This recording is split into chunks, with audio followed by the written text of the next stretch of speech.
Bonsoir à tous, soyez les bienvenus dans Chaque Voix compte sur LCP. Nous sommes ensemble pour une heure de décryptage de l'actualité et de débat en direct de l'Assemblée nationale avec pour m'accompagner ce soir Olivier Ravanello. Bonsoir Olivier. Bonsoir. Vous allez bien? Très bien. À la une ce soir, question entre deux canicules. Question sur le bilan sanitaire de la chaleur exceptionnelle de la semaine dernière. Santé publique France fait état d'environ 1000 morts supplémentaires. Les écologistes, eux, avancent un chiffre qui a fait bondir Sébastien Lecornu hier à l'Assemblée nationale. D'où sortez-vous ce bilan de 10 000 morts? Un bilan humain qui est faux, c'est scandaleux, c'est indigne. Alors, de 1000 à 10 000, la fourchette est large, mais les soignants, eux, continuent d'être sous très forte pression et ils redoutent davantage de décès dans les prochains jours. Canicule, l'impossible bilan, on en parle ce soir avec vous, Yannick Neuder. Bonsoir. Bonsoir. Vous êtes député LR de l'Isère, vous êtes cardiologue et vous avez été ministre de la Santé jusqu'en décembre dernier. Merci d'être là aux côtés d'Abigaël Déby. Bonsoir. Bonsoir. Médecin urgentiste à Brie-sur-Marne, également chroniqueuse sur France 2. Merci de votre présence ce soir. Et je salue le capitaine Marc-Antoine Rougeau. Bonsoir capitaine, porte-parole de la Fédération française des sapeurs-pompiers. Merci de votre présence également. Et Géraldine Zamanski est là aussi, journaliste au magazine de la Santé sur France 5. Bonsoir, chère Géraldine. Bonsoir. Quelle histoire allez-vous nous raconter ce soir, Olivier? La disparition de Victor Willis, c'était le leader des Village People. A priori, tous les opposaient avec Trump, sauf que Trump a utilisé leur morceau emblématique, YMCA. Et au final, ils ont fini très bons amis. Je vous raconterai comment. Dans la deuxième partie de Chaque Voix compte, place à la question qui fâche. La France remballe sa taxe petit colis parce que la taxe européenne entre en vigueur aujourd'hui. Va-t-elle aussi faire pchit, la taxe européenne?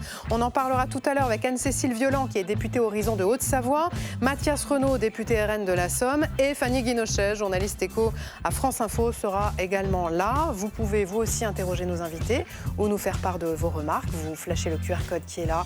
Et Olivier Ravanello nous transmet vos questions en plateau.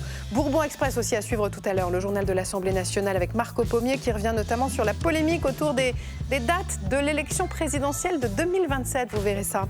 Voilà pour le menu de ce soir. Installez-vous confortablement. Chaque Voix compte, c'est parti.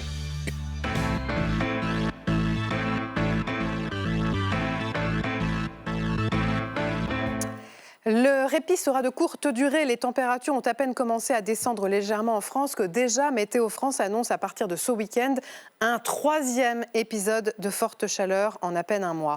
Une nouvelle fournaise alors que les organismes et les infrastructures sont déjà éprouvés et que le bilan sanitaire évolue et s'alourdit de jour en jour. Nicolas Fleury.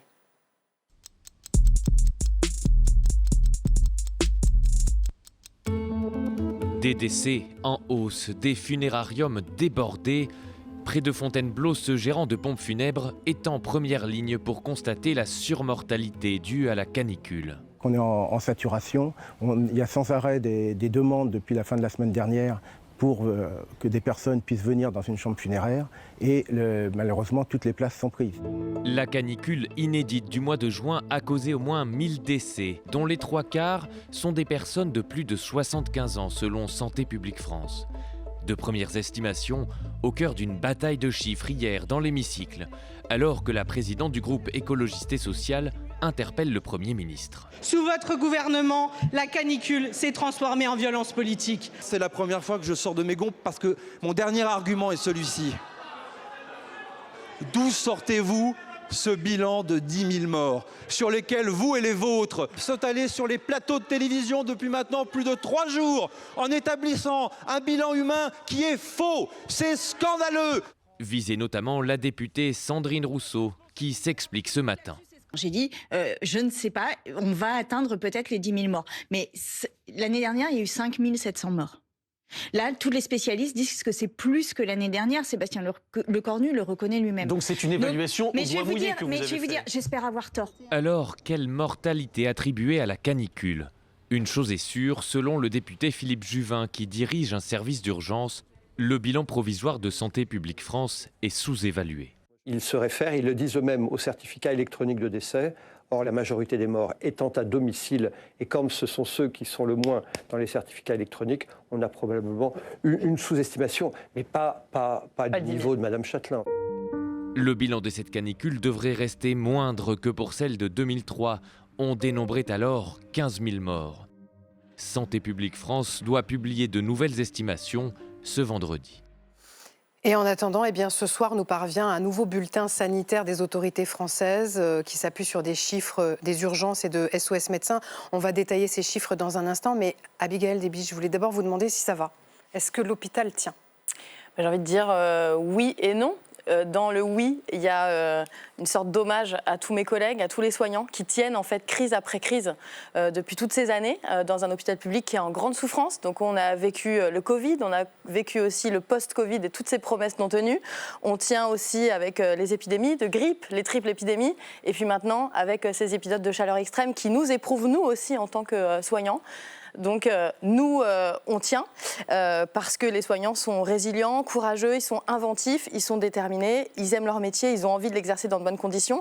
Et non, ça ne va pas parce que l'hôpital public subit une crise permanente et dans un état de décrépitude qui est insoutenable. Donc, j'allais vous poser la question sur votre hôpital. Vous exercez à l'hôpital Sainte-Camille à Brie-sur-Marne, c'est ça, dans le Val-de-Marne. Comment vous l'avez vécu cette semaine de canicule, vous, dans votre hôpital ? J'ai vécu extrêmement difficilement, comme tous mes collègues, et puis surtout comme tous les patients. Samedi matin, par exemple, je suis arrivée pour commencer une garde de 24 heures. Il y avait 45 patients dans les couloirs, sur des brancards. Certains attendent maintenant 3 jours. Sur des brancards dans des couloirs, donc sous les néons, dans des conditions d'accueil qui sont catastrophiques. Il faut vraiment imaginer ce que c'est de rester 3 jours sur un brancard. Un lit d'hospitalisation qu'ils ne vont jamais avoir. On a ouvert des unités canicules qui sont pleines. Moi, le matin, avant de prendre ma garde de nuit, j'ai commencé par faire la visite dans notre service d'aval des urgences. 13 lits occupés par des patients qui avaient un coup de chaleur, plus ou moins grave. Certains sont décédés. La moyenne d'âge était à plus de 85 ans. C'est ça, j'allais vous demander quel est le profil des patients que vous avez vu arriver pendant une semaine et peut-être que vous voyez encore arriver aujourd'hui. C'est des personnes âgées essentiellement ? Essentiellement, pas que, mais c'est vrai que les personnes âgées elles représentent presque 2/3 de nos hospitalisations. Là, le nombre de passages de consultations de personnes de plus de 75 ans a doublé. Notre besoin en lits d'hospitalisation, sachant qu'on n'a jamais assez de lits, c'est plus 15% aussi, donc on ne les a pas. Donc effectivement, c'est des patients âgés, très fragiles. Je vous dis, la moyenne d'âge est de plus de 85 ans. Nos décès aussi, c'est principalement des personnes âgées, mais pas que, des gens qui ont aussi des comorbidités, des pathologies chroniques. Il y a aussi toute la souffrance psychique que ça engendre, patients qui ont des troubles psychiatriques, et puis des gens qui ont toute une cohorte de pathologies très variées aussi. Ce soir, on parle du bilan de cette canicule. Quand on parle d'un mort de la chaleur, on parle de quelle cause de décès ? Alors, il y a ce dont on parle de plus en plus aujourd'hui, qui était quand même assez mal connu jusqu'ici finalement, qui était le coup de chaleur. Qui est la version quand les capacités de notre corps à réguler la température sont dépassées et donc on cumule une température à plus de 40 degrés qui ne redescend pas et des signes neurologiques qui peuvent aller jusqu'au coma. Et ça, on sait que chaque minute compte dans la prise en charge, je pense que vous confirmerez. Donc ça, c'est le coup de chaleur. Mais il n'y a pas que ça, en fait. Il y a aussi toutes les pathologies chroniques qui peuvent décompenser, puisque la chaleur extrême met le corps... On a beaucoup entendu ce mot, la décompensation. Ouais. La décompensation, c'est quoi ? En fait, c'est le fait que la chaleur extrême met le corps à rude épreuve. Et tous les organes, en fait, vont finir par souffrir quand les températures restent trop élevées. Et au bout d'un moment, si vous avez une pathologie respiratoire, cardiaque, inflammatoire, un cancer, une insuffisance rénale, tout ça, ça peut décompenser aussi. Yannick Neuder, vous qui êtes cardiologue, la décompensation. La décompensation, en fait, c'est souvent des patients qui ont porteurs d'une maladie. Alors moi, je vais parler du cœur, d'une insuffisance cardiaque qui est compensée, c'est-à-dire qu'ils ont une insuffisance cardiaque, leur ventricule est insuffisant, comme une insuffisance rénale où leur rein fonctionne pas suffisamment, mais dans des conditions normales, entre guillemets, ça passe. Par contre, dans des conditions extrêmes, avec une exposition à la chaleur, si on prend par exemple le cœur ou le rein ou les problèmes respiratoires, eh bien, augmentation pour refroidir le cœur, augmentation de la fréquence cardiaque, augmentation du débit cardiaque, on consomme plus d'oxygène, le cœur souffre et on a plus de problèmes cardiaques, plus d'infarctus, plus d'arrêt cardiaque. Au niveau rénal, pareil, plus de difficultés d'hydratation, une poussée d'insuffisance rénale augmente et tout ça sur la même personne qui est souvent âgée conduit plus rapidement à son décès. Je vous parlais tout à l'heure des chiffres qui sont publiés ce soir par les autorités sanitaires françaises. Du côté des urgences, elles ont noté sur toute la France une très forte hausse des passages pour hyperthermie, ce dont vous parliez, plus 715%. Alors c'est un chiffre qui paraît impressionnant, mais en fait il part de zéro. Bah oui, par définition, l'hyperthermie, c'est vraiment en cas de chaleur extrême. On le voit aussi quand on fait un effort physique. Maintenant, avec la multiplication, par exemple, des marathons, des ultra-trails, il y a l'hyperthermie aussi d'effort. Et puis, il y a l'hyperthermie environnementale quand la chaleur est très importante. Et le chiffre le plus terrible de ce bulletin sanitaire, c'est celui de SOS Médecins, qui annonce une augmentation de 85% des décès chez les 75 ans et plus entre le 22 et le 28 juin, au pic de la canicule. Capitaine Rougeau, je voudrais vous entendre sur ce que vivent les pompiers depuis 10 jours. D'abord, en quoi ont consisté vos interventions ? Alors effectivement, on a aussi eu l'ensemble des services d'incendie et de secours de France qui ont été particulièrement mobilisés pendant l'événement. On recense en fonction des endroits sur le territoire national entre 40 et 60% d'augmentation de l'activité pour secours à personne. Activité qui représente déjà 80 à 87% de notre activité quotidienne. Donc on est fortement impacté. On est sur les régions les plus urbanisées, je pense à la plaque parisienne, à presque un doublement de nos interventions. Plus 100%. Alors, et plus 100% sur les 2 jours les plus critiques en milieu de semaine. Et certains services départementaux, dont celui dans lequel je sers, ont connu sur la journée de mercredi, par exemple, leur journée à plus forte activité de secours aux personnes de l'histoire statistique du service. Oui. Donc, il y a effectivement une tendance nette qui impacte nos services, qui impacte la capacité de réponse. Tout en sachant qu'il est difficile pour nous, en tant que primo-intervenants sur le terrain, comme vous le disiez, docteur, d'imputer précisément telle ou telle intervention à la canicule, puisqu'il y a un certain nombre de facteurs de risque. Mais en tout cas, la tendance opérationnelle est très nette et suit tout à fait l'augmentation des températures. La ministre de la Santé redoutait le week-end dernier que l'on retrouve cette semaine des personnes décédées chez elles, toutes seules, et qu'on découvre après que la gardienne ou un voisin a appelé les pompiers. Est-ce que c'est ce que vous vivez en ce moment, cette semaine-là ? On y est également confronté d'expérience des collègues, puisque je n'ai pas personnellement vécu 2003 dans une moindre mesure que 2003. Vous êtes trop jeune. Oui, tout à fait. Dans une moindre mesure que 2003. On pense quand même que la population est un peu plus résiliente sur ce point. L'évolution des moyens de communication peut-être font qu'on est peut-être un peu plus attentif, plus facilement en tout cas attentif à nos aînés et à l'isolement, mais on y est toujours confronté. Et un des premiers messages qu'on peut passer sur le plateau ce soir, c'est effectivement ça. La lutte contre l'isolement, la prise de nouvelles par rapport aux personnes âgées ou vulnérables. Et ça, les collectivités locales ont aussi mis en œuvre un certain nombre de mesures. Et pourtant, SOS Médecins dit plus 85% de décès constatés chez les 75 ans et plus. Donc SOS Médecins, c'est des personnes qui viennent constater des décès à domicile. Tout à fait, puisque c'est à domicile qu'on intervient principalement. Et on a triplé nos interventions pour arrêt cardio-respiratoire sur la période caniculaire. Donc on y est confronté et on est sursollicité pour ça. Et c'est là que la comparaison avec 2003 n'est plus pertinente, parce que 2003, on avait identifié les EHPAD. Là, on a l'impression que là où sont morts les gens, c'est chez eux, Yannick Noder. Bien sûr. Oui, je pense que je crois que les collectivités locales, avec les centres communaux d'action sociale, ont des listes des personnes fragiles. Après, ça n'évite pas d'avoir ce recensement des personnes, qu'une personne fragile avec des comorbidités, comme ma collègue vient de le dire, puisse décéder. Après, il y a les plans bleus dans les EHPAD, il y a les plans hors sec, donc il y a différents plans, mais le domicile reste quand même le principal lieu, donc d'où la solidarité nationale. C'est l'affaire de tous de s'enquérir autour de soi, que les personnes isolées dans sa famille, dans son voisinage, on puisse stocker. Et puis surtout, attention, dans les chiffres, il y a des polémiques sur les chiffres. Un décès à l'hôpital remonte très vite. 80% des décès remontent à l'hôpital très vite. À peu près la moitié au niveau des EHPAD et que 25% au niveau des domiciles. Donc il y a une cinétique de la remontée des décès et des certificats. C'est pour ça qu'il faut être extrêmement prudent sur l'interprétation des chiffres. Vous avez compris que ça fasse sortir Sébastien Lecornu de ses gonds hier ? Mais je crois que ça fait sortir tout le monde. Moi déjà, je pense qu'il faut avoir une pensée quand même forte pour tous les soignants, les sapeurs-pompiers, la sécurité civile, qui, comme d'habitude, dans les différentes crises, que ce soit les périodes de grippe, les canicules, tiennent bon. Après, moi, ce qui me fait surtout sortir de mes gonds, c'est qu'en fait, on ne parle de santé que pendant les crises et qu'il faudrait... Et au moment non, regardez, on a choisi aujourd'hui où il fait plus frais pour en parler. Oui, mais ce que je veux dire par là, c'est que on applaudit nos acteurs, nos soignants, nos pompiers, nos sécurités civiles, à chaque crise, à chaque moment. Par contre, on ne parle des moyens et des sujets que lors du PLFSS, du projet budgétaire. Donc tout ça, ça plaide quand même pour un vrai choc de réorganisation de nos services. Et c'est vrai qu'avec les budgets qui étaient prévus, on voit bien qu'on ne peut pas restructurer correctement à long terme nos structures. Donc il y a un problème de fond.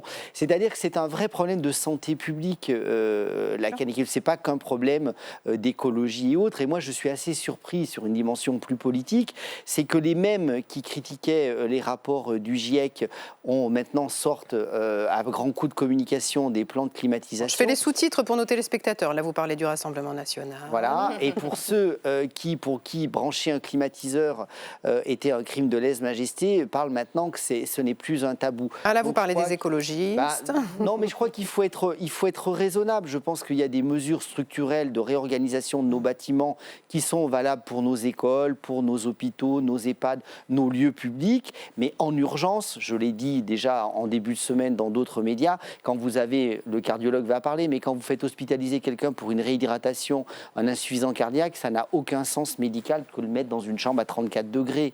Donc, c'est-à-dire que le premier des traitements, c'est de prendre soin et c'est de préserver. On a eu ces discussions-là. Moi, en 2003, je me rappelle, j'étais président de communauté de communes. On avait en gestion les crèches. On avait des disputes importantes avec les protections maternelles infantiles, puisqu'à l'époque, on ne climatisait pas les crèches. Et en fait, au risque de la légionellose, qui est un vrai sujet. Oui. Mais en tout cas, c'est un des bénéfices-risques. Et je pense qu'à ces températures-là, on prend moins de risques de mettre les gens dans des ambiances de climatisation, ce qui permettra en urgence de pouvoir adapter nos bâtiments et nos services de demain. Cyrielle Châtelain est en direct avec nous depuis la salle des 4 colonnes. Je rappelle que vous êtes la présidente du groupe écolo à l'Assemblée nationale. Bonsoir Cyrielle Châtelain. Tiens, je vous donne d'abord l'occasion de répondre à la question de Sébastien Lecornu hier dans l'hémicycle. D'où sortez-vous ces 10 000 morts ? Eh bien, c'est une question intéressante puisque je n'ai jamais prononcé ce chiffre, ni dans ma question, ni ailleurs. D'ailleurs, c'est intéressant, la question était publique, vous pourrez le retrouver au compte-rendu de l'Assemblée nationale. Et Sébastien Lecornu faisait référence au propos de Sandrine Rousseau. Non, il dit, vous, il me dresse particulièrement, il s'adresse à moi, il répond à ma question. Et en fait, c'est une stratégie. C'est une stratégie qui vise à détourner l'attention de la question que je lui ai posée. C'est quand, et ça c'est des chiffres publics, c'est les chiffres que vous pouvez aller vérifier sur Santé publique France, c'est quand de 2017 à 2025, c'est-à-dire les 9 années des quinquennats Macron, on a en période de canicule 11 700 morts. Comment se fait-il que le gouvernement n'ait rien anticipé ? Et ça, c'est la question à laquelle il refuse de répondre. Sandrine Rousseau disait hier matin à la radio, on va atteindre peut-être les 10 000 morts. Bon, quand Sébastien Lecornu vous dit vous savez bien qu'il s'adresse à votre groupe puisque vous en êtes la présidente et que c'est pour ça que c'est le Premier ministre qui vous répond. Vous avez annoncé votre intention de déposer une motion de censure. Vous allez la déposer quand ? Alors, je veux quand même revenir parce que c'est extrêmement important. Oui. On voit bien, non mais c'est parce qu'en fait le sujet, c'est vraiment cette polémique-là. Premièrement, qu'est-ce qui est dit aujourd'hui par exemple au niveau de la PHP, c'est qu'on sera malheureusement, et effectivement on sait que ça touche de nombreuses familles et je veux leur adresser mes condoléances, entre plus de morts que l'année dernière, c'était 5 700 morts et probablement moins de morts que lors de la canicule de 2023. Donc oui, on va avoir un bilan humain qui sera lourd. Et la question qui reste fondamentale, c'est celle de l'impréparation du gouvernement. C'est-à-dire qu'il ne peut pas y avoir des morts de la canicule chaque année et avoir un gouvernement qui n'a rien anticipé. Et vraiment, ce débat sur les chiffres, bien sûr qu'il faut être prudent, qu'ils sont importants, mais ne peut pas finalement cacher le débat sur la responsabilité politique de ce gouvernement et du Premier ministre. Et c'est pour ça que nous déposerons une motion de censure dans les heures qui viennent. Nous finalisons de récolter les signatures sur la question de la responsabilité du gouvernement. Parce que je précise qu'il faut 58 députés pour déposer une motion, un 49-2. Votre groupe compte 38 députés, donc vous avez trouvé les 20 députés nécessaires pour la déposer ? Nous aurons les députés nécessaires pour la déposer. Et vous la déposez quand ? bien, je vous dis, dans les heures qui viennent, il y a la question des signatures, il y a la question du moment de la discussion sur cette censure. La question n'est pas, en fait, finalement, ces questions de procédure, elle est pourquoi nous le faisons. Nous le faisons sur la question de la responsabilité. Nous sommes face à une crise sanitaire et la question, c'est pourquoi elle n'a pas été anticipée et pourquoi le gouvernement crée des polémiques plutôt que de nous dire comment il gérera la prochaine canicule qui malheureusement devrait arriver dès lundi.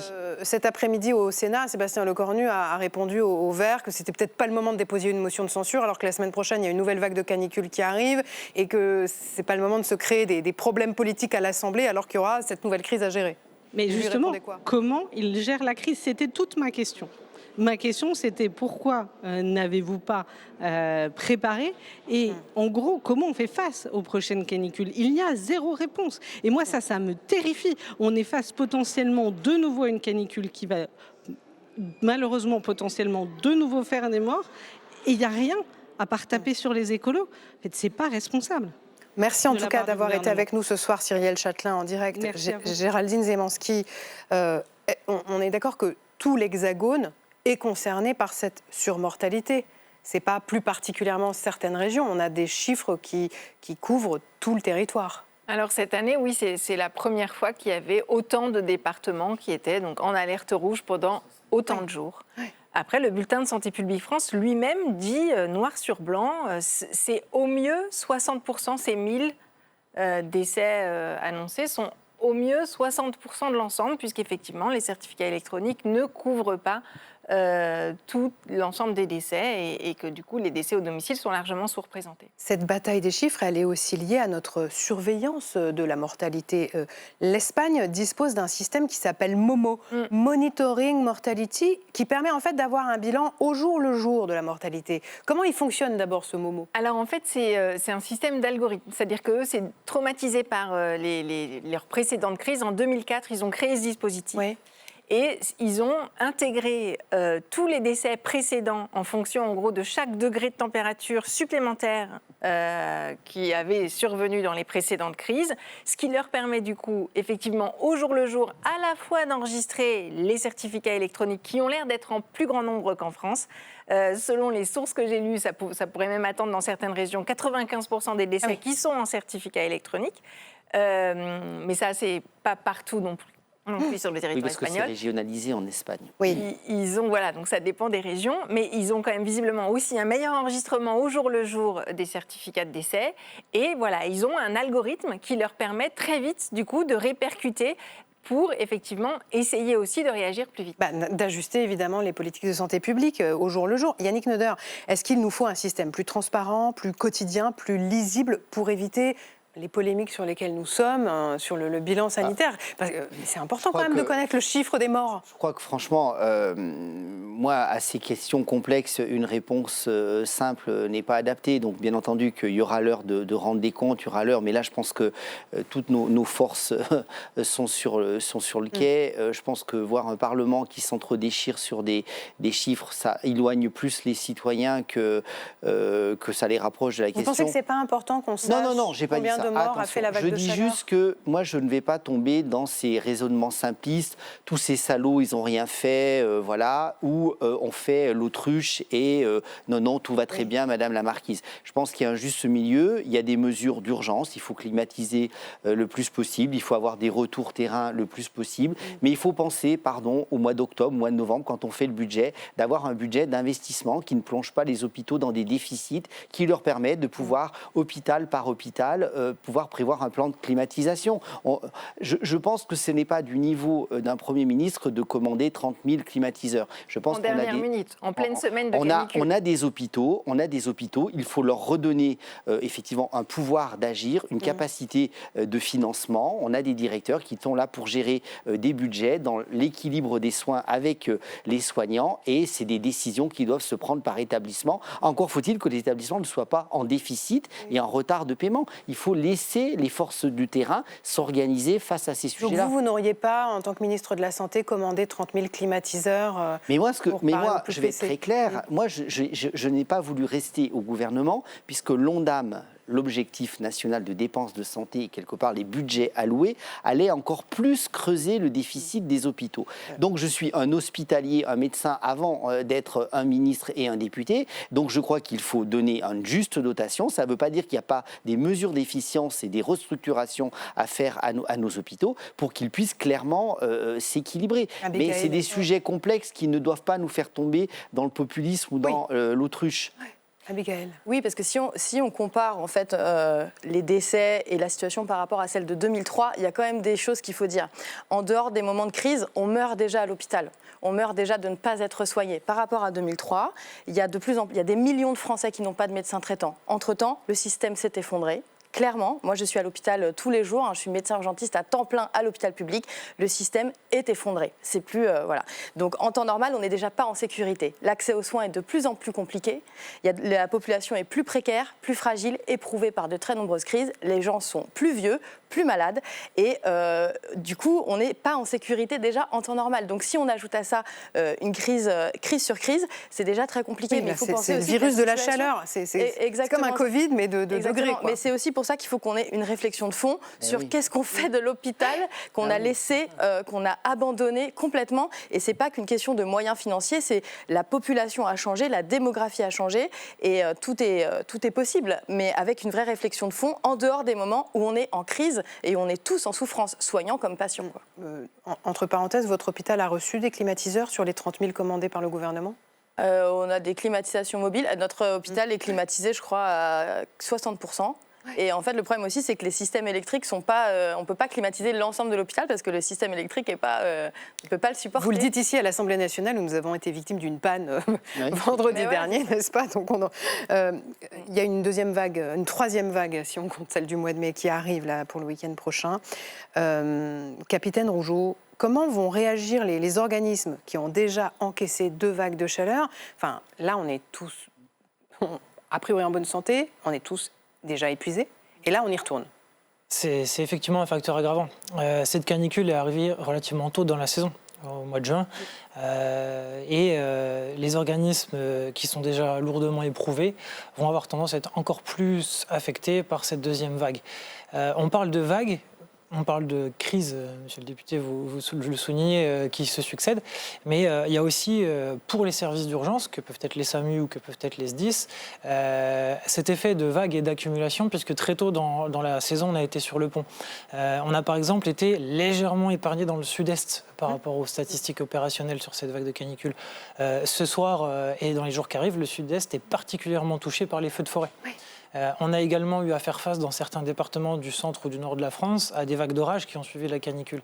Et là, on sait qu'on risque d'avoir, avec la météo auquel on fait face, tout l'été, on est sur un phénomène El Niño qui va créer une année plus sèche avec des phénomènes plus intenses, plus violents, des canicules plus récurrentes, des feux de forêt plus importants.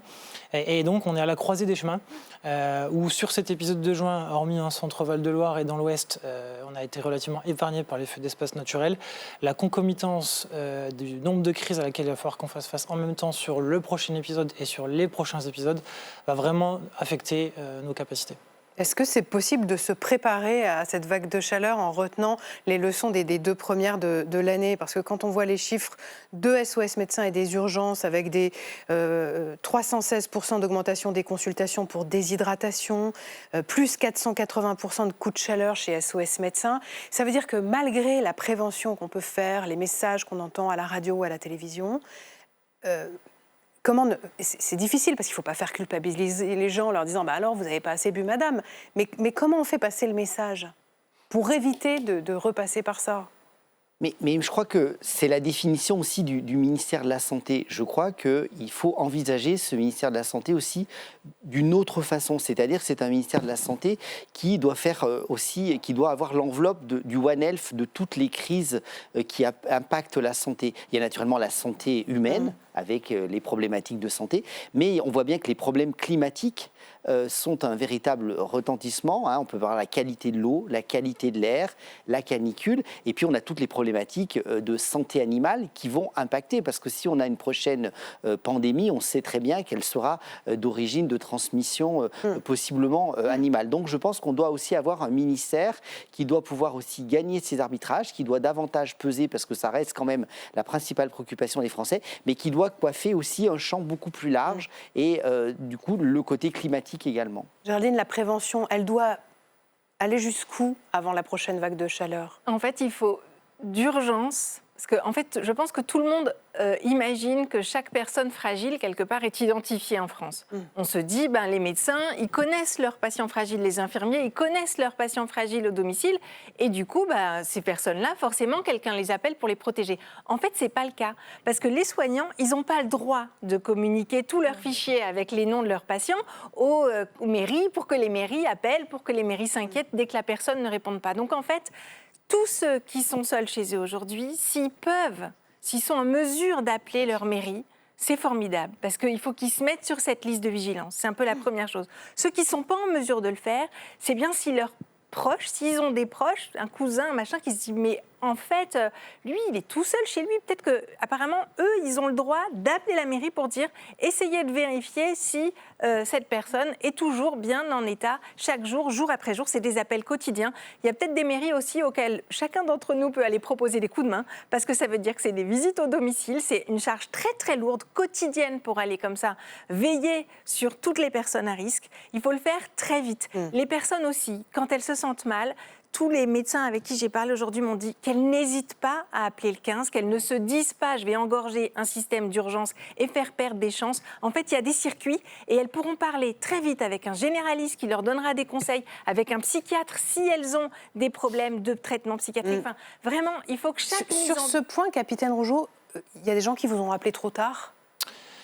Le vrai paradoxe, c'est qu'on est confronté parfois à des gens qui ne nous appellent pas ou trop tard, et c'est notamment le cas dans la population âgée. Et à côté de ça, il y a des gens qui nous appellent trop ou alors qu'ils n'auraient... Voilà. Et j'ai parlé cette semaine dans une autre émission d'une personne qui nous appelle, on part pour une détresse neurologique, et à l'arrivée, c'est une personne sans facteur de vulnérabilité qui souhaite qu'on lui installe sa climatisation. C'est pas possible d'avoir aujourd'hui des usages abusifs des services publics. Il y a un certain nombre de messages de prévention qui ont été passés qui étaient très pertinents. Je pense aux arrêtés sur l'interdiction de la consommation d'alcool, qui là aussi font baisser une certaine pression opérationnelle qui au quotidien peut paraître négligeable, mais qui dans ces situations de crise, la meilleure intervention à traiter est celle qui n'intervient pas parce qu'on a mis en place en amont de la prévention. J'ai découvert un terme, je ne sais pas si vous y avez été confronté la semaine dernière, le terme de panicule. C'est le fait de paniquer à cause de la canicule. Vous avez rencontré des patients que la chaleur faisait paniquer parce qu'ils se disaient « j'arrive pas à me refroidir ». Ça existe ? Je pense que là, aujourd'hui, cette vague particulièrement nous fait quand même collectivement sortir du déni. Il y avait encore des gens qui étaient dans le déni. Et d'ailleurs, ce qu'on voit aussi, c'est qu'il y aura un autre versant de la prévention qui sera à faire auprès des personnes jeunes et en bonne santé, qui se croient un peu plus fortes que le climat. Et en fait, qui vont surestimer leur capacité physique, qui pensent qu'elles peuvent continuer à faire des footings à 14h en plein soleil. On a aussi eu des arrêts cardiaques et des coups de chaleur chez des gens jeunes et en bonne santé et sportifs, et qui sous-estiment en fait vraiment ce qui est en train de se passer, le fait qu'il y aura des adaptations à faire obligatoirement sur notre quotidien. Les noyades, plus de 80 noyades chez des sujets plutôt jeunes. Il y a quelque chose qui me frappe depuis le début de ce débat, c'est qu'on identifie les personnes victimes et fragiles comme étant des individus face à les pompiers, les pouvoirs publics, comme s'il n'y avait pas de famille autour, comme s'ils n'avaient pas des enfants, des petits-enfants, des voisins, qui peuvent simplement toquer à la porte, s'assurer que vous avez bu, madame, voilà. Et cette solidarité immédiate, elle est assez peu mise en avant, y compris dans les campagnes de sensibilisation. Quand même, on dit aux gens, buvez, buvez. Oui, mais allez faire boire, c'est bien aussi. C'est tout le problème un peu de cette fonction un peu d'état nounou qui demandent trop à l'État.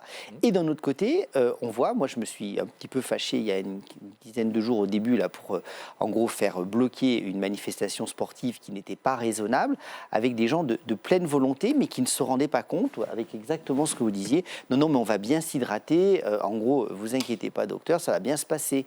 Ben non, ça va pas bien se passer, parce que courir à 40 degrés, l'organisme n'est pas fait pour ça. Parce que là, on a quand même tous les critères. Ce qui fait la gravité d'une canicule, c'est sa précocité déjà dans le temps. Ça a commencé au mois de mai, ces vagues de chaleur. C'est la durée. On n'a pas la possibilité la nuit de se refroidir. Et puis, c'est la longueur, la température. On est arrivé à des chiffres de près de 44 degrés. Donc, c'est sûr que les organismes sont totalement éprouvés dans ces situations. Mais ce sentiment quand même je ne suis pas concerné par ces sujets-là. Tout à l'heure, j'ai encore vu plein de gens qui couraient tout à l'heure. Il fait moins chaud, certes. Oui, il fait plus frais. Oui, mais enfin, c'était le tout début d'après-midi. Ce n'est pas raisonnable. Je ne voudrais pas quand même qu'on culpabilise les voisins de toutes les personnes décédées. C'est très compliqué aussi. Les personnes âgées, elles ont souvent perdu la sensation de soif. Oui. On ne peut pas les forcer. Même les soignants, ils nous disent qu'ils ont un mal fou à les faire boire. Même les soignants, ils nous disent qu'ils ont un mal fou à les faire sortir de leur chambre. Parce qu'elles ne sentent pas la chaleur. Donc même dans les EHPAD, ils disent que parfois, il faut user de 1000 et une ruses pour réussir à les faire sortir de leur chambre, pour les envoyer dans les espaces réfrigérés. Donc c'est très, très compliqué. On ne peut pas non plus dire à chacun, vous êtes responsable de votre voisin et c'est de votre faute s'il n'est plus là. En préparant cette émission, vous m'avez dit quelque chose de très joli, Géraldine. Vous m'avez dit, oui, il y a des gens qui sont morts. Il faut aussi parler des gens que les soignants ont sauvés. Bien sûr. Il y en a plein avec des techniques incroyables, des baignoires des gens de que vous avez rattrapés. Les conventions avec les supermarchés qui ont fourni de la glace au SAMU ou au SDIS pour pouvoir immerger les personnes dans des baignoires en urgence, par exemple. C'est bien aussi d'en parler. Oui, bien sûr. Mais de toute façon, c'est sûr que l'hôpital et les pompiers et tous les premiers secours ont fait quand même des miracles dans un système qui est quand même très, très lourdement éprouvé. Donc c'est vrai que c'est bien aussi de le dire. Heureusement qu'on vous a. Merci infiniment de nous avoir accordé un peu de temps ce soir pour Chaque Voix compte. Merci Yannick Noder. Merci infiniment Géraldine. Dans un instant, on va parler de toute autre chose. On va parler des petits colis chinois. Vous savez qu'il y a une taxe européenne qui est entrée en vigueur aujourd'hui. Bon, est-ce qu'elle va faire aussi flop que la taxe française qui a été arrêtée précisément aujourd'hui aussi? On va en parler avec nos 3 prochains invités. Mais avant ça, c'est Quelle histoire? Et c'est Olivier Ravanello.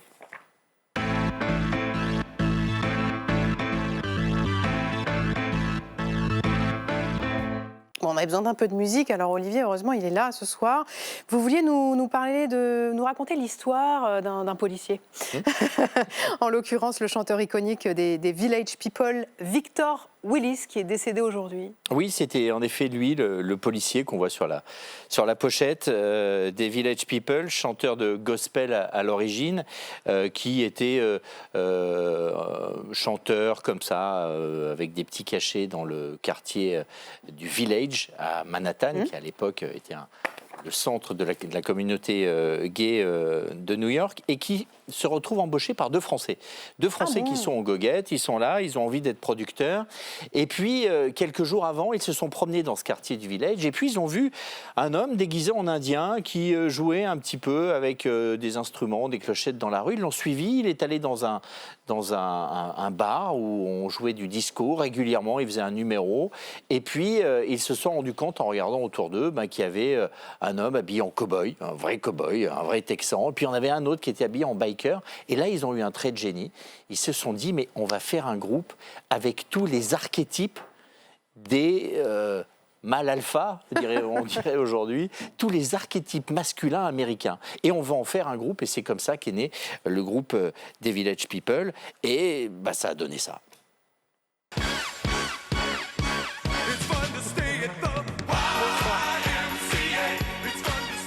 Alors vous le voyez, il y a évidemment le policier, le cow-boy, le biker, l'ouvrier de chantier qui, alors lui, va devenir carrément emblématique, repris plusieurs fois dans des publicités.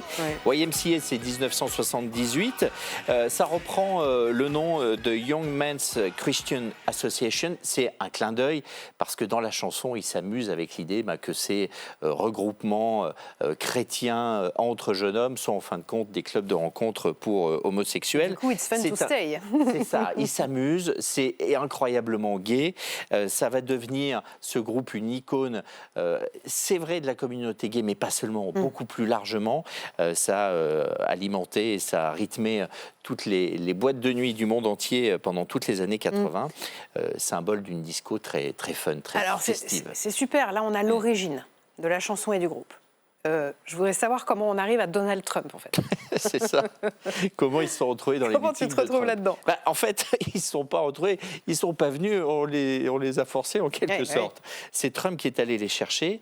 Ce qui est très étonnant, parce que vous avez un président qui fait une campagne sur des thèmes très conservateurs, qui lui-même va sur des registres extrêmement homophobes, qui a un électorat qui est très fermé sur tous les sujets d'ouverture aux causes LGBT. Et puis, à la fin de chaque meeting, on se retrouve avec les YMCA. Donc, eux, les Village People, au début, ça leur a fait un peu bizarre, parce que certains n'avaient pas caché leur sympathie démocrate, en disant, mais il ne nous a rien demandé. Oui. Et puis, ils se sont même un petit peu poussé le bouchon plus loin, parce qu'ils ont dit, oui, mais c'est bien beau, mais on aimerait bien, à ce compte-là, toucher des royalties. Donc, ils sont allés dans un late show, ils ont refait leur chanson qu'ils ont transformée en disant, stop it, Donald, donne-nous de l'argent sur le même rythme, etc., ce qui a eu un buzz incroyable. Et puis, au final, ils ont fini par se rabibocher. Pourquoi ? Parce que Trump a tellement utilisé cette chanson que du coup, elle a été à nouveau retéléchargée, que ça leur a à nouveau rapporté de l'argent, ce qui n'arrivait plus depuis quelques temps. Et en fin de compte, ils se sont dit, tout compte fait, être l'égérie de Trump, c'est pas si mal. Et on les a vus dans des meetings de Trump. Regardez, ils s'étaient réconciliés.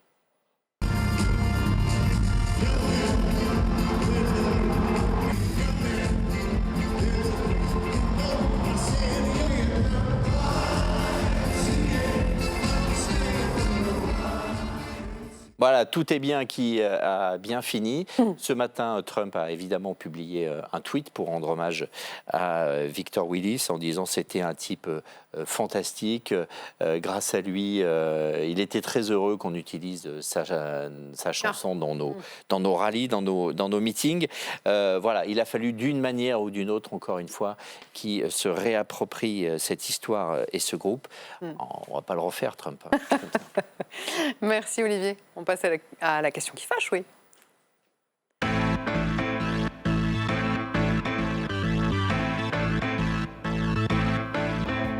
C'est la grande nouveauté de ce 1er juillet pour les internautes acheteurs. La taxe européenne sur les petits colis est entrée en vigueur ce matin et on se pose la question ce soir de son efficacité. Bonsoir Anne-Cécile Violent.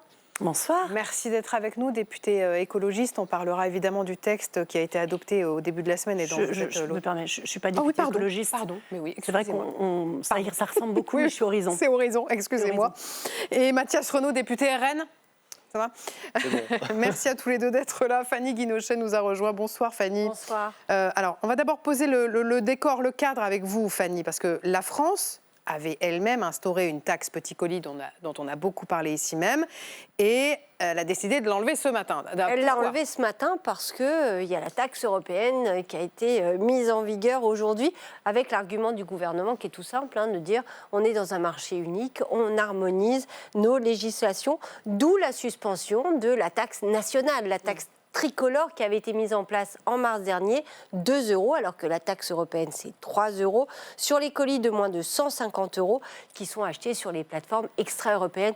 Pour ne pas les citer, étaient visées essentiellement et sont visées les plateformes chinoises, Chine, Temu, AliExpress, etc. L'idée, c'est évidemment, avec cette taxe, de limiter l'afflux des petits colis. Ça a un enjeu aussi environnemental. Et puis en plus, ces petits colis, souvent, ils contiennent des produits qui ne sont pas aux normes, que ce soit sanitaire, de sécurité, donc c'est difficile de les contrôler. Donc, excite la taxe de 2 €, la taxe française. On sait combien elle a rapporté d'ailleurs depuis qu'elle était en vigueur ? Oui, bien moins que prévu, parce que les plateformes ont vite trouvé la parade, c'est-à-dire qu'elles ont acheminé leurs produits par avion dans les pays où il n'y avait pas de taxe, c'est-à-dire la Belgique, l'Espagne, la Pologne, et ensuite, les petits colis, ils prenaient les camions et ils arrivaient jusqu'en France.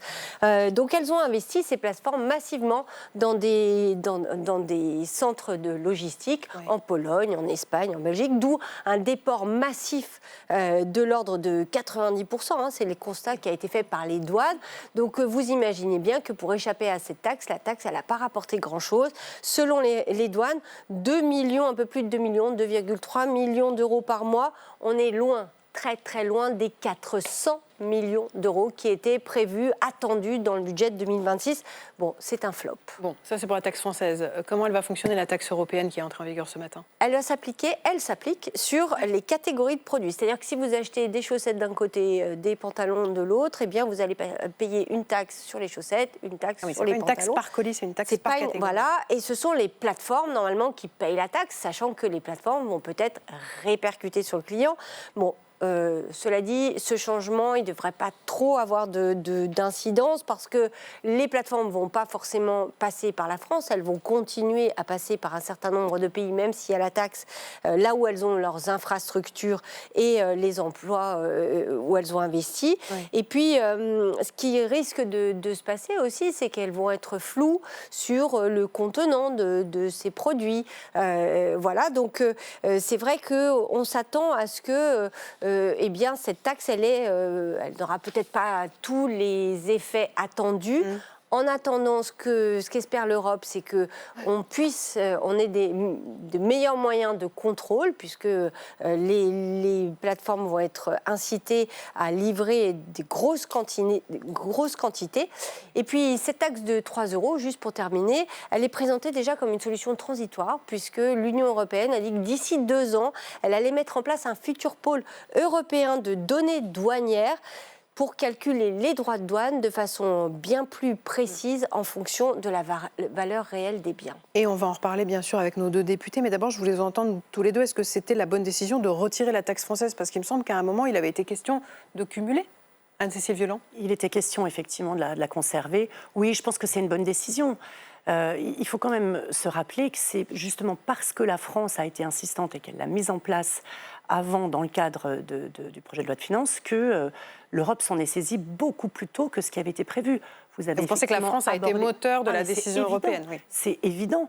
Et là, moi, je salue vraiment l'engagement des ministres Lescure et Papin, qui ont été vraiment très allants dès le départ. Je pense que s'ils n'avaient pas s'ils n'avaient pas inscrit cela dans la loi de finances, l'Europe aurait encore tardé. On parlait à l'époque, quand on commence à travailler notamment sur la loi qui vise à réduire l'impact environnemental de l'industrie textile, on est en 2023 pour les premiers travaux, oui. On parlait uniquement d'un changement en 2028, effectivement, dans le cadre de la réforme douanière. Donc là, on voit que les choses se sont précipitées et c'est plutôt très, très bien. Et effectivement, cette harmonisation européenne, elle était attendue. Oui. L'Italie avait instauré aussi une taxe sur les petits colis chinois un peu avant nous. Mathias Renaud, vous l'auriez gardé, la taxe française, et vous l'auriez cumulée à la taxe européenne ? Non, et le flop, si je peux me permettre, était prévisible, parce qu'on a été le seul groupe au moment du budget à voter contre cette taxe, précisément parce qu'on annonçait le flop, le fait que ce serait contourné par la Belgique, les Pays-Bas, etc. Et alors là, on a été traité de tous les noms à l'époque par la ministre dans un exercice, il faut bien le dire, d'affichage, parce qu'elle savait très bien ce qui allait se passer, en nous disant qu'on était des traîtres, des vendus aux intérêts chinois et compagnie. Bon, ce qui s'est passé en France et d'ailleurs en Italie aussi, parce qu'en Italie, ils ont instauré exactement la même taxe depuis le 1er janvier et dès les tout premiers jours, on a vu un effondrement du fret direct et donc on passait par la Belgique. Mais peut-être que justement ça a forcé aussi la Commission européenne à se dire bon, il faut agir parce que si chaque pays installe sa petite taxe dans son coin, il vaut mieux une harmonisation. Alors, vous n'étiez pas non plus pour une taxe européenne? C'est quand même mieux au niveau européen qu'au niveau français, même s'il y a un contournement possible. C'est-à-dire que, notamment, on voit en Pologne, c'est très simple, en Pologne, vous avez des immenses entrepôts, vous en avez notamment 750 000 m², donc ça veut dire 100 terrains de foot d'entrepôts, et donc ils font de l'import en gros par le transport maritime, et ensuite ils vont faire de la distribution de petits colis intra-européennes. Donc du coup, ils pourront échapper parce que l'import est trop gros pour être taxé, et ensuite, la distribution de petits colis échappe à la taxe. Je ne comprends pas, l'import est trop gros pour être taxé. Parce que c'est de l'importation de gros volumes. Et donc, la distribution de petits colis, ensuite, se fait via la Pologne. Et donc, c'est considéré comme du commerce dans le gros volume, vous ne savez pas ce qui relève des petits colis et des gros colis.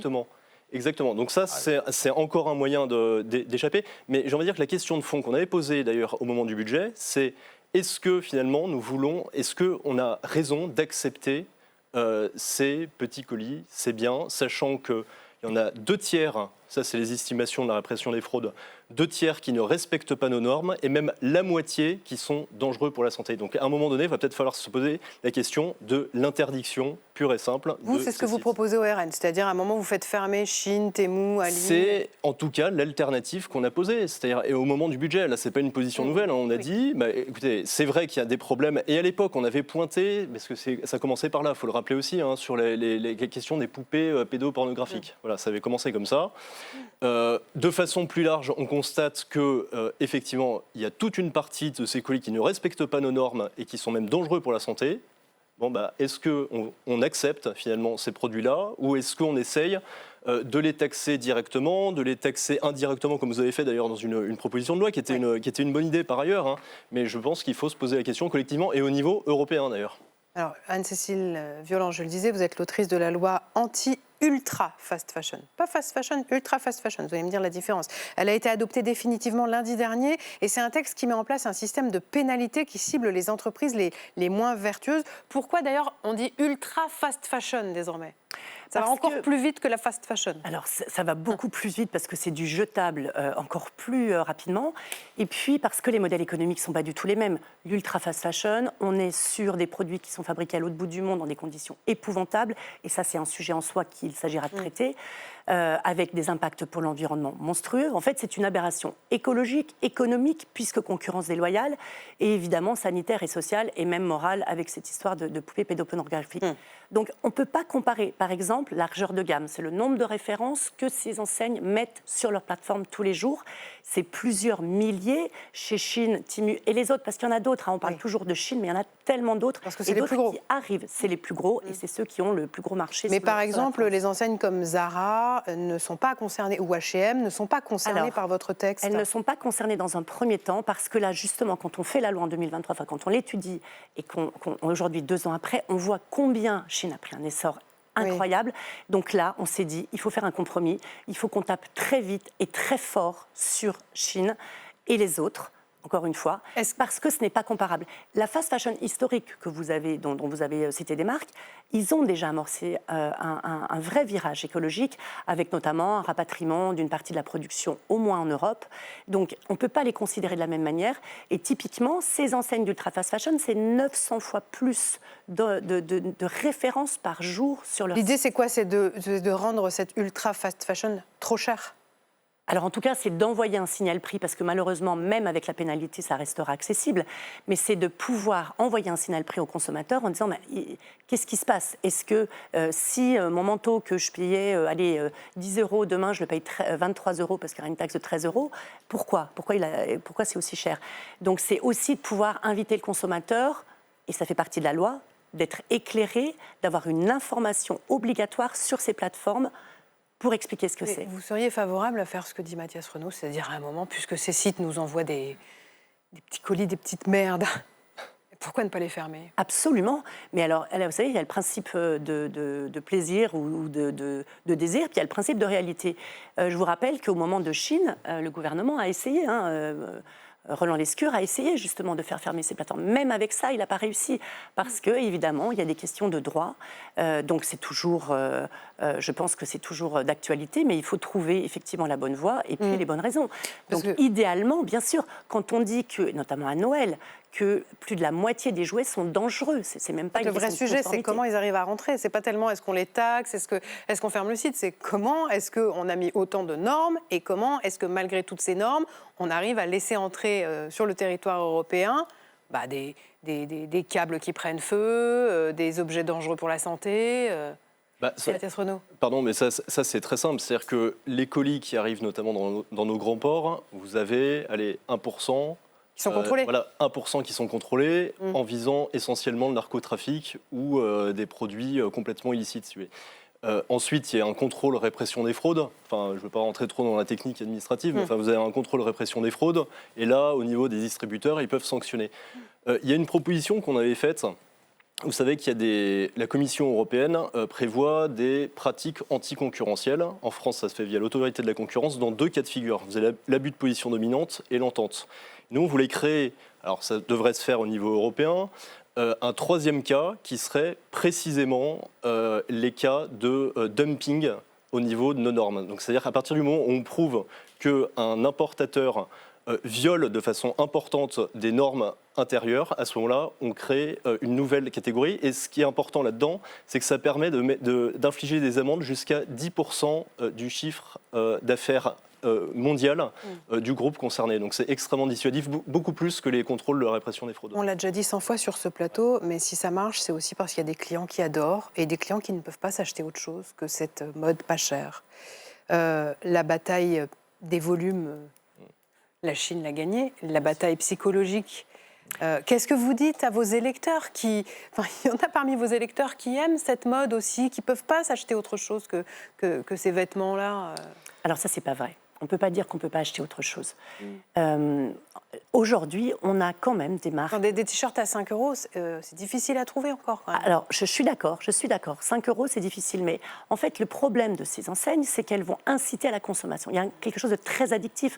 On a des jeunes filles qui nous disent qu'elles ouvrent toutes les semaines un panier, puisqu'il y a des références tous les jours. Donc, elles ouvrent leur panier et à la fin de la semaine, elles envoient. Donc, si on regarde déjà le profil des consommateurs, c'est pas que des elle est là, alors, la bataille psychologique. Elle est effectivement sur l'éducation et c'est pour ça que le Sénat a rajouté je trouve une proposition qui était intéressante de pouvoir aussi inviter, sensibiliser les enfants sur la consommation durable. Il y a des vrais enjeux d'information et on a encore une fois des enseignes qui sont capables de proposer des produits certes un petit peu plus chers. Ça veut dire juste peut-être qu'au lieu d'acheter 3 t-shirts chez Shein, j'en achète un sur une autre marque qui est un petit peu plus durable. Oui. Et moi, je reviens toujours aussi sur l'économie circulaire. Il y a aussi un marché de la seconde main aujourd'hui qui est extraordinaire, avec une offre extrêmement intéressante. Ce qu'il faut vraiment dire, c'est que vraiment, quand vous regardez les clients Chine, c'est pas que des gens qui sont des classes défavorisées. Vraiment pas. J'ai 2 dernières questions. Vous faites quoi si dans un an, les volumes de petits colis n'ont pas baissé avec la taxe européenne? Demande d'interdiction. Peut-être qu'on en reparlera. Et puis, sur le côté consommateur, en fait, il faut regarder le consommateur, bien sûr, qui actuellement a la capacité de comparer et demain avec la taxe pourra comparer avec 3 € plus cher parce que ce sera répercuté très vraisemblablement sur le produit fini. Mais il faut aussi regarder du côté du producteur. C'est-à-dire qu'il y a une vraie stratégie chinoise en matière textile, en matière industrielle, pour vendre, y compris à perte. Et il y a une étude récente qui a montré qu'il y a quasiment un quart des exportations chinoises en Europe qui sont faites à perte pour casser nos industries.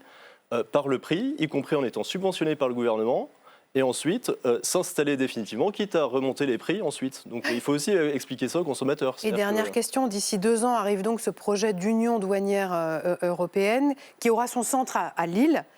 Elle est là la clé? Elle est dans le fait d'avoir une douane générale pour toute l'Europe? Il y a un vrai sujet, et mon collègue l'a dit, il y a un vrai sujet de contrôle, de moyens de contrôle. Donc c'est vrai que ces taxes, elles vont servir aussi aux États membres, mais évidemment à l'Union européenne, que de pouvoir financer davantage de moyens et de RH pour pouvoir faire ces contrôles. On parle de 2 €, mais en fait, à partir du 1er septembre 2026, la loi qui a été votée définitivement au Sénat lundi, va aussi rajouter des pénalités. Donc, ce ne sera pas simplement ces 2 €. Donc, encore une fois, il y a un vrai signal prix qui est envoyé pour permettre justement d'accompagner cela. Mais il est certain que ce qu'il faudrait, c'est que l'Europe s'en saisisse aussi pour pouvoir avoir une force de frappe beaucoup plus importante et une harmonisation qui est indispensable compte tenu des dommages énormes sur l'environnement, mais aussi sur l'économie française et européenne. Merci. On va tout de suite passer à Bourbon Express. C'est le journal de l'Assemblée nationale avec Marco Pommier. C'est tout de suite.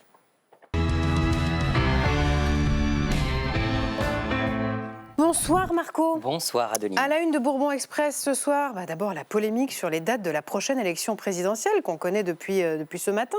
Oui, Emmanuel Macron a enfin tranché. Alors sortez vos agendas. Le premier tour se déroulera le 18 avril 2027. Le second, vous le voyez 2 semaines plus tard, le 2 mai. Des dates qui, vous l'avez dit, font déjà polémique dans la classe politique.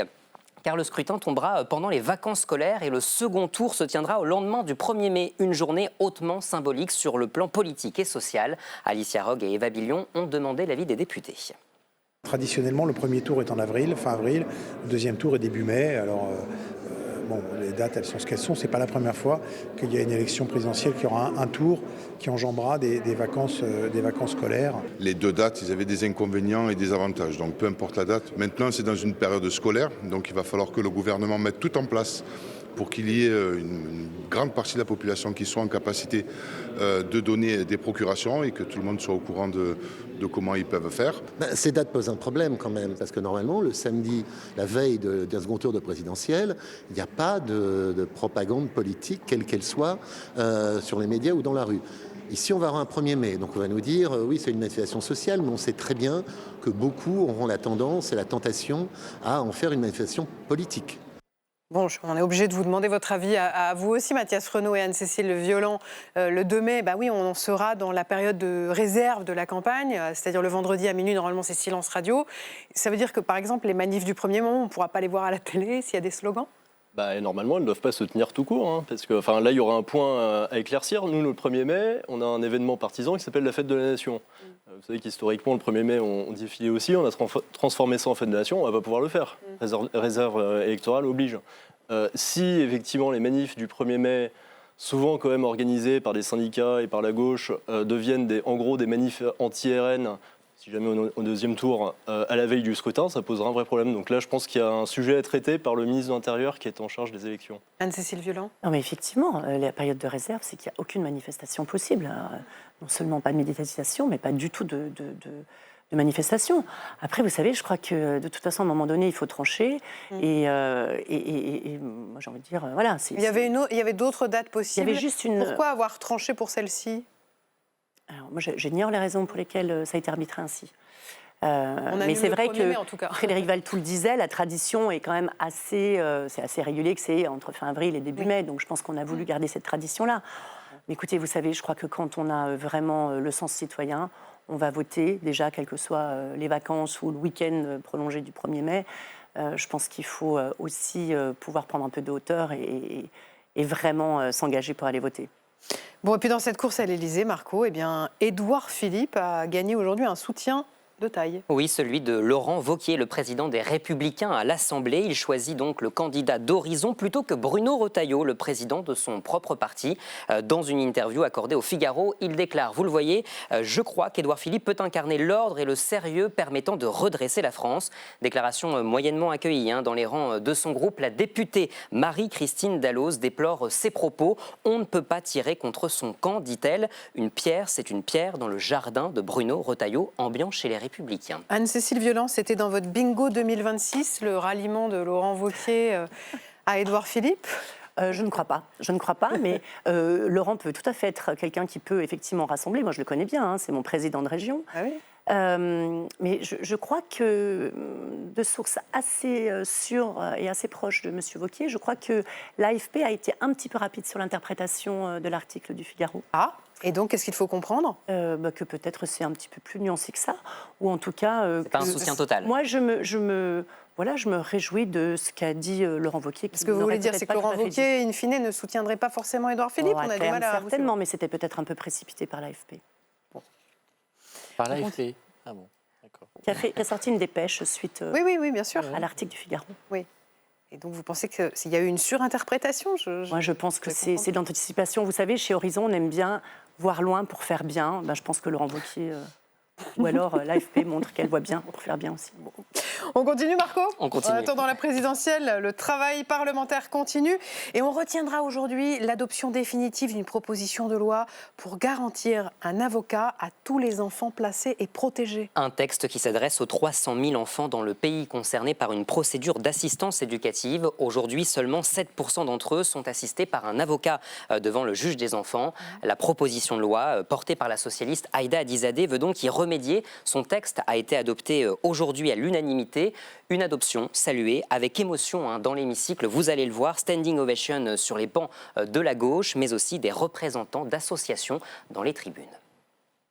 S'il y a des larmes qui coulent aujourd'hui dans cette Assemblée, c'est que c'est plus de 18 années de combat qui viennent de se clôturer aujourd'hui, grâce à la représentation nationale, grâce au gouvernement. Je vous remercie encore, Monsieur le ministre, d'avoir compris, vous, garde des Sceaux, l'urgence de ce combat-là.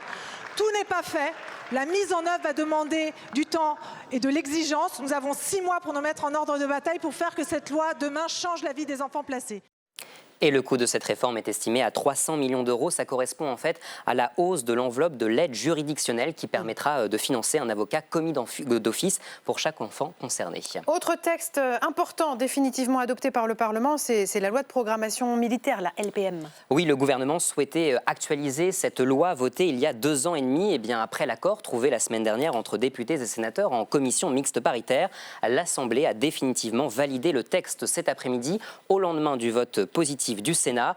Insoumis, communistes et écologistes ont voté contre, les autres groupes ont voté pour. À la clé, 36 milliards d'euros supplémentaires pour les armées d'ici à 2030, portant l'effort total de défense à 436 milliards d'euros sur la période 2024-2030. On écoute la ministre des Armées.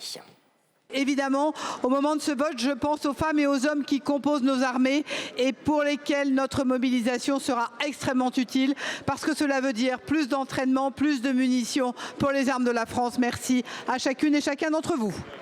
Et bien sûr, c'est aussi un vote symbolique, car Emmanuel Macron espérait promulguer cette loi avant le 14 juillet. Eh bien, merci Marco. Merci Anne-Cécile Violent d'avoir été là ce soir, députée Horizon de Haute-Savoie. Et merci Mathias Renaud, député RN de la Somme. Merci Fanny et Olivier. Merci à vous aussi. Puis surtout, merci à vous de nous avoir suivis chez vous. Cette émission est rediffusée tout à l'heure à 23h30. Vous la retrouvez également en replay sur lcp.fr et sur toutes les bonnes plateformes. On revient demain en direct à 19h30. Passez une excellente soirée sur la 8. À demain.